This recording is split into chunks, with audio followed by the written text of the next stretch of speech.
everyone, Kupo here and welcome back to my Chrono Cross walkthrough. Today we're going to head through the Fossil Valley and make our way to Termina like Kid told us. So without further ado, let's go. Okay, so we've got the some Dragoons here that are not actually going to try and stop us. They're just going to advise that we stay on the low path. However, in typical JRPG fashion, we're going to completely ignore the warning and go and take the high path anyway. First things first though, I want to get into this encounter. Two new enemies we've got here. The Bubba Dingo and the Mama Dingo. Actually, shockingly, no Mama Dingo. So, Bubba Dingo has 30 HP and is just avoiding all my attacks like a little poo. 30 HP innate to red, so weak to the blue elements, but it doesn't really matter at this stage. They're still going to take some damage, so right now it's just about my 2-2-2, and then finishing them off with whatever element is appropriate.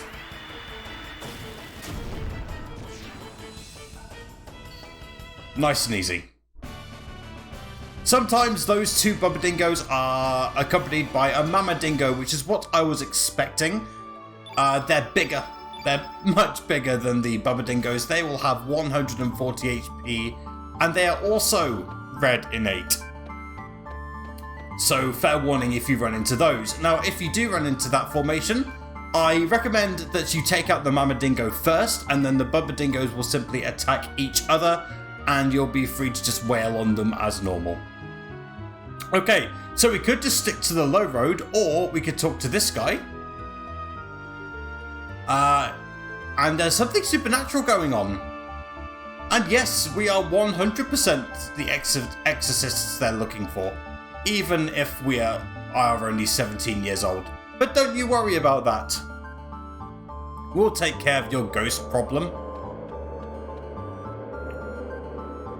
And again, younger than they expected, but, you know, we're happy to deal with the howling sound.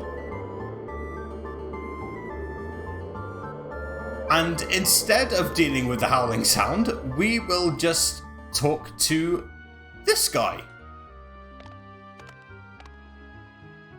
who really should quit while he was ahead. So yeah, this is the guy that's doing all the haunted noises, but he seems like perfectly safe, you know, he's only a clown skeleton thing. And just like Sarge, he's also dead. But unlike Sarge, he doesn't remember how he died or anything like that. So what we need to do is go on a never-ending quest to find all of this guy's body parts. Once we find his body parts, he becomes a playable character. So yes, we would like to take him along.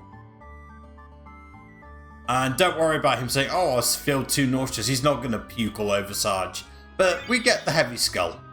Okay, that's dealt with. Go Team Exorcist. What I also want to do, I want to go through the gap in the severed spine here. And I want to pick up the flower you see at the end of the cliff. However, just in front of that flower is a random encounter. We've got... Let's see. Oh, we've got two Drongos and a Dodo. The Drongos, green innate, 40 HP. The Dodo has 220 HP and is white innate. So we're going to start by taking out the Drongo. And then we'll take care of the Dodo. Even though the Dodo's got quite a lot of HP, he's not actually that big a threat. So hopefully we can take out the Drongo with just physical attacks. We managed to do that, so I'd like to do a Fireball +2. Take out the second Drongo. Now, something worth bearing in mind about the Dodo. Didn't kill the Drongo, that's unfortunate. But something to bear in mind about the...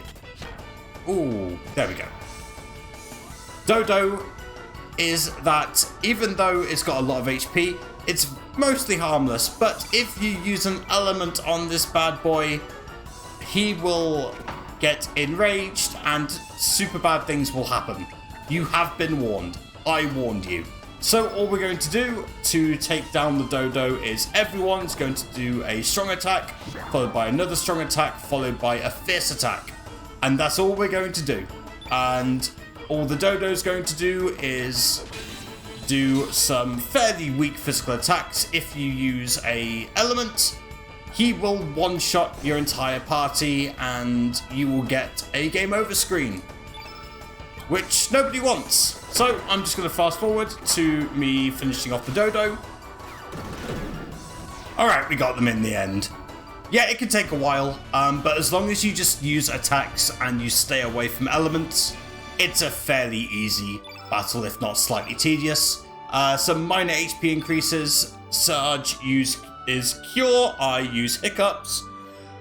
Oh dear, and we get some rewards. Now that that's done, we can pick up this flower here. This is the bell flower. This will be important for something later on.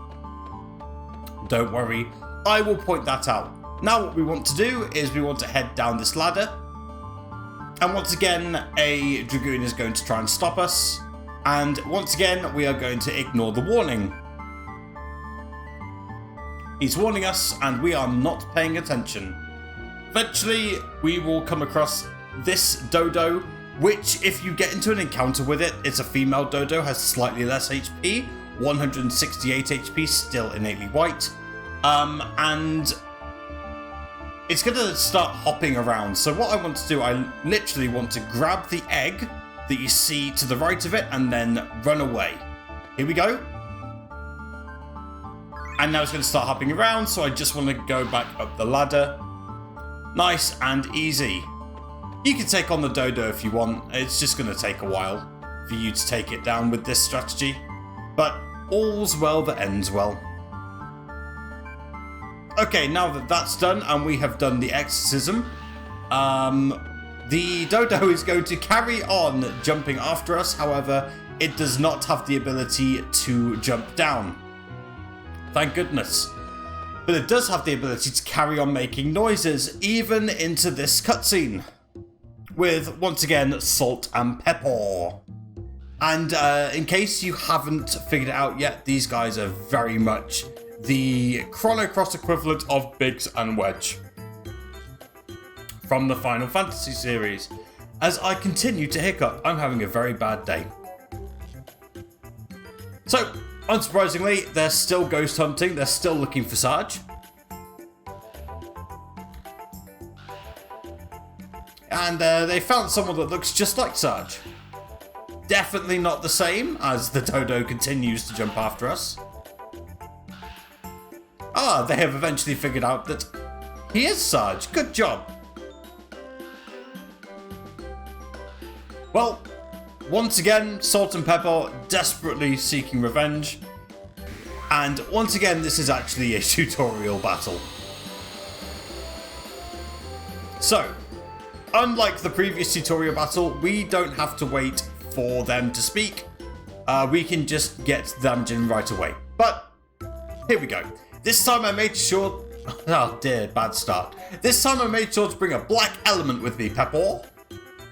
Good work. Well, shake it on up and attack him with it. Affirmatively affirmative, Pepper.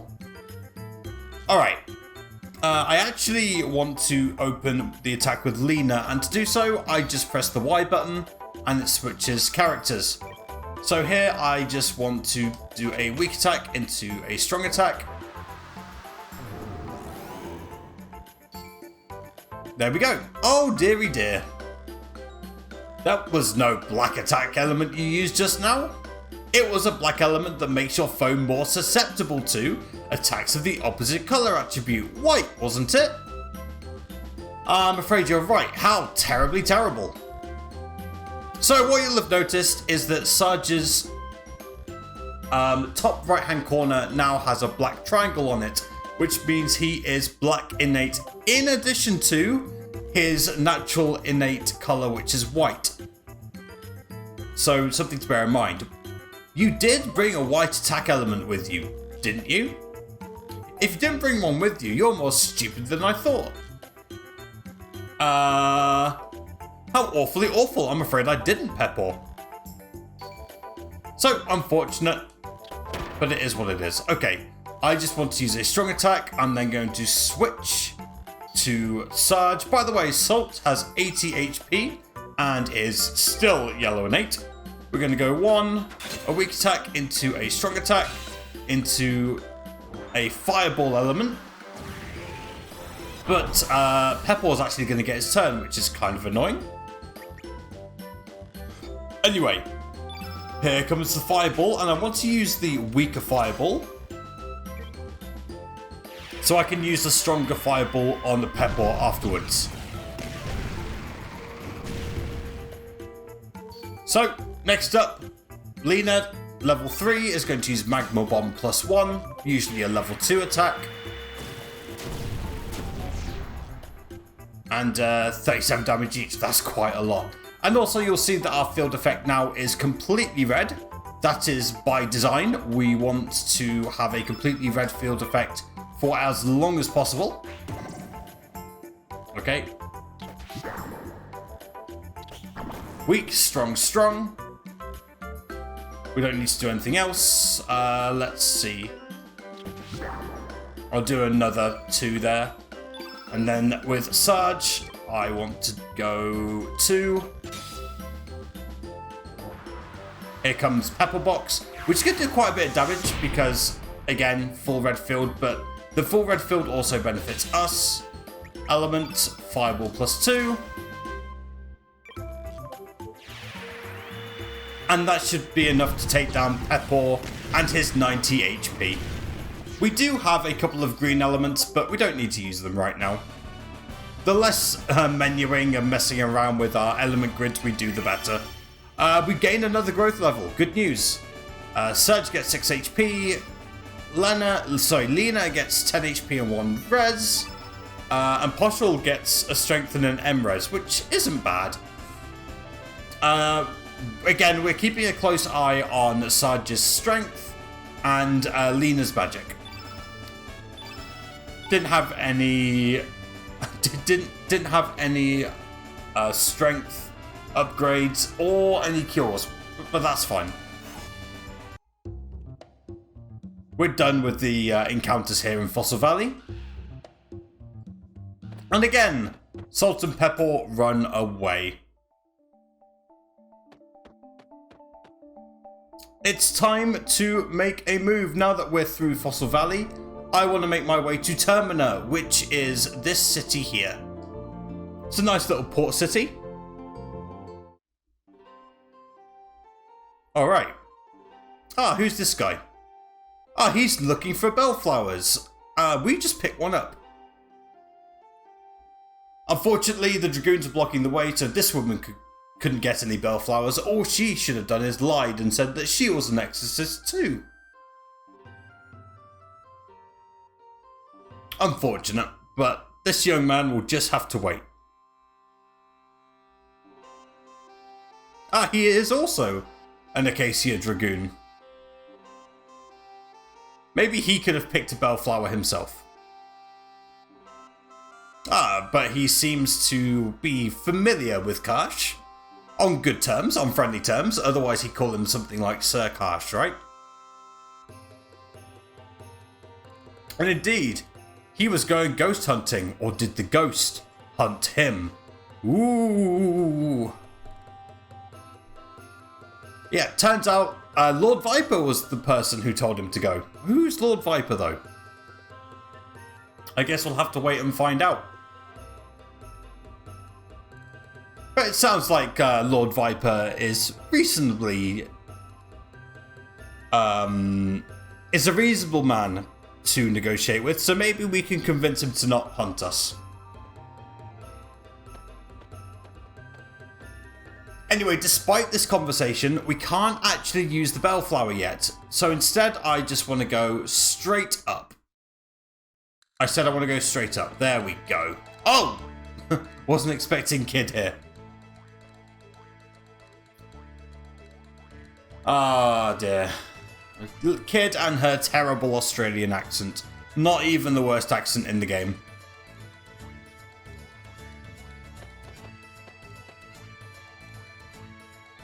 Yeah, and Kid's figured out that we totally have the hots for Lena. Sorry, Kid.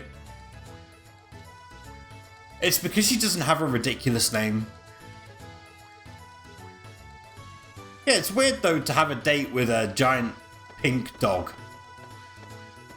But yeah, Kid seemed to have handled that really well. Good news. Anyway, what's this here? Ah, it's a statue of Lord Viper. Let's look at the statue and just admire it. Yeah, very good, sir, on the polishing.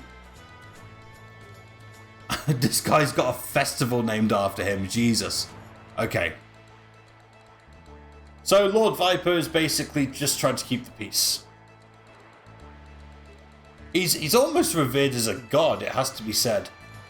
You know, he's in his manor, he's got his bodyguards. Sometimes you get invited to the manor. And it's an amazing place. It's so well designed. Powerful soldiers. Can kill anything. But you've got to be an upright citizen to get there. Otherwise, tough luck. So I guess we can't just walk in, right? We can't just walk in. So we've got to sneak in. Kid's right. And I do want to find out what the Acacia Dragoons are up to. Yes, Kid, I want to do all these things. Thank you. You are the Lulu of this game, just explaining the plot to us. Okay, let's go. We do actually want to bring Kid into our party this time. Now that we've got Lena in our party. So, as Kid says, there is more than one way to break in. In fact, there are 3 ways to break in. 2 rather sneaky ways and 1 brute force way. And I will give you 1 guess as to which way we're going to choose. So the way you go in is determined by picking 1 of 3 characters in Termina. I will showcase the other 2 another time. But I will choose the one I'm going to choose. And then you lock, once you've chosen, you lock the other 2 characters out of your party forever. So you actually have to go through multiple playthroughs in order to get all the characters and all the endings. It's one of the main draws of Chrono Cross, and we will be going through all of it. So don't worry about it. But anyway, Kid has joined our party. Congratulations. And I want to change my party, but not into the party you expect. I want to keep Serge and Lena, and I also want to bring in Mojo Jojo. But only for one reason. Now that we've got the teleporter, we can swap our party members whenever we approach a Record of Fate. And speaking of Record of Fate, I actually want to go visit one now. And we're going to create a save file here. But it's more than just a save file. In Chrono Trigger, whenever you completed the game, you could then do a New Game Plus. And the same is true for Chrono Cross. However, on top of New Game Plus, there's also something called Continue Plus, where once you've completed the game, instead of starting a New Game Plus, you can go from a certain save file as a completed save file as Continue Plus with all the characters that you've collected and so on and so forth, and go from there. We want to do that in order to get all the characters as quickly as possible. So we're actually going to create a separate save file in this slot 3, like so. Do not, I repeat, do not overwrite this file under any circumstances, otherwise this strategy will not work. Okay, now that that's done, and I have got my Continue Plus party saved in that file, I'm actually going to properly switch my party members. So in order to do that, I need to bring up the key item menu with Y and use the teleporter. And I want to bring in Kid and Poshel. The 3rd character doesn't really matter, but this is the one that speedrunners tend to go for. So that's what I'm choosing. Okay, now that that's done, we need to go and talk to one of the 3 recruitable characters. But before I do that, there's a couple of things I can pick up and a couple of pieces of equipment I can forge. First things first, there is a man hidden here. And he's going to talk about, you know, it's very hot. I like standing in the shade. Do you feel my drift? You want to say that you do get his drift, and he will reward you with the T for 3 frame. 2 frames down, 10 to go. Now that that's done, I want to now head into a manor. Not the Viper Manor, but a slightly different manor here in Termina. And we're going to pick up one of the best accessories in the game. So if we head all the way to this rather nice looking house at the very back.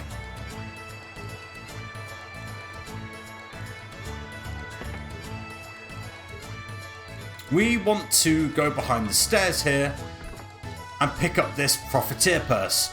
Why is this one of the best accessories in the game? The reason is that whenever you equip it in battle, it increases the amount of G you get. That's why it's the best accessory in the game. And definitely not because we can disassemble it and get some weapons that we're not supposed to get. Let me explain. So, in order to buy weapons in this game, you can't just buy them. You actually have to have the materials available for them. And some materials are quite hard to find. The Profiteer Purse has items that we can get by disassembling it. So let me show you. This is the official blacksmith of the Acacia Dragoons. They have some really good goods. So what I want to do is that I want to disassemble some equipment, the accessories. We're going to disassemble the Profiteer Purse for some iron, which we usually wouldn't be able to get by now. So we're actually going to skip a few weapon levels. I also want to disassemble the... Ooh, there's something else I want to disassemble. Where is it?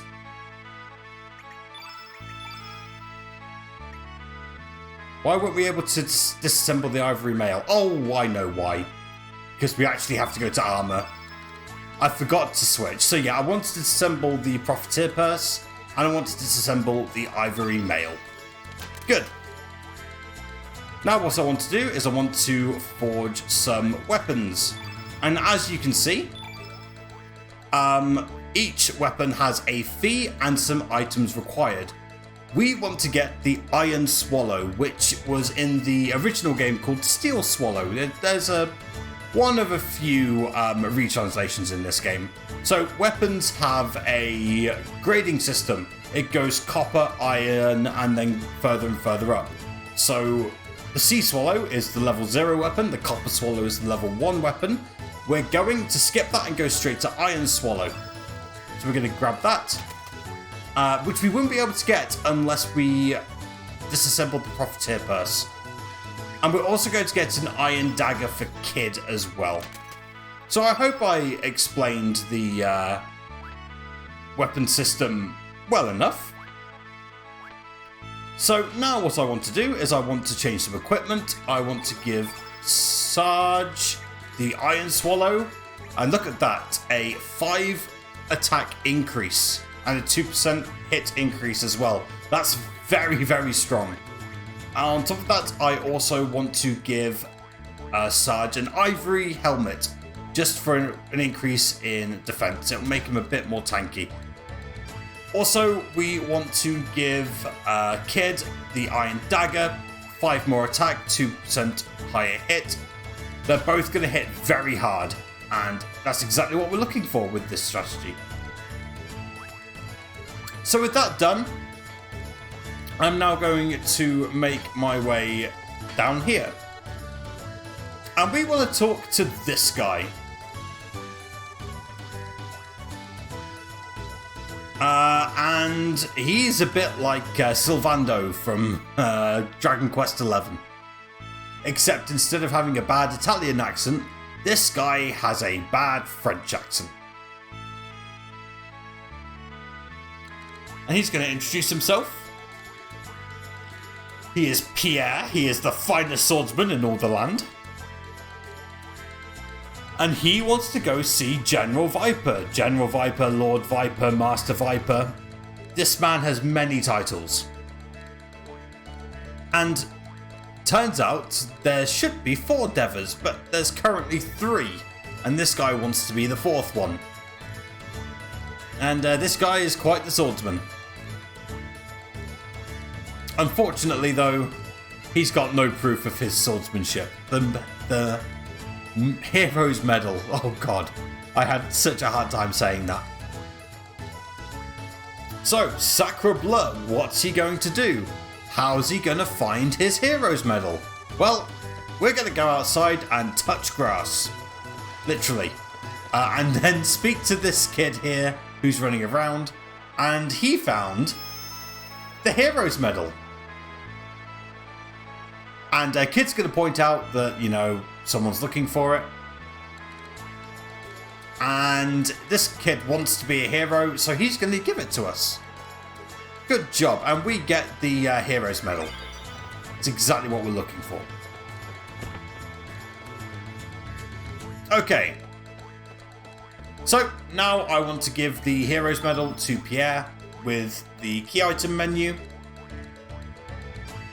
And he's going to thank us. And now this guy is going to head to Viper Manor. However, we need to talk to him again to actually get him to go to Viper Manor. And how are we going to get him to go to Viper Manor? We're going to let him join our party, of course.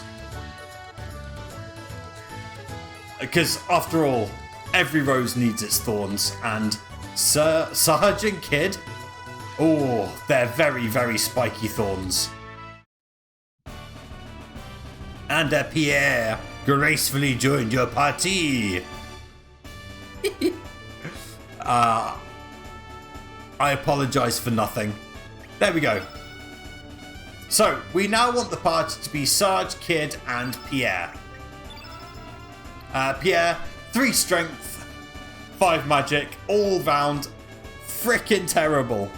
Not every character is created equal, and Pierre is so dog-turdly awful. He is so bad. But we're getting all the characters, and this is the quickest way into the manor. The other 2 characters we could get, we would have to go through a dungeon. But why go to a dungeon when we can charm the pants off the guards? So, in order to charm the pants off the guards, we want to put Pierre in the front. And in order to change our party order and put Pierre in the front, we need to press the minus button, and that will change who the lead character is. So now we've got Pierre in the lead. This is very important. Don't forget to do this, otherwise you will be sorry. So, let's use Pierre to lead the way. And we're going to head out of Termina now. Excellent music, by the way, it has to be said. We've done everything we can do in this place for now. Alright, so now we want to head to Viper Manor, which is right here, but we're going to do that in the next episode. Thank you very much for watching. If you enjoy what you see, please don't forget to click a like. It really helps with the algorithm. On top of that, if you want to help support the channel, the best way to do that is simply by subscribing. But in the meantime, thank you for watching. Take care of yourselves, stay safe, and don't do anything I wouldn't do. Bye bye!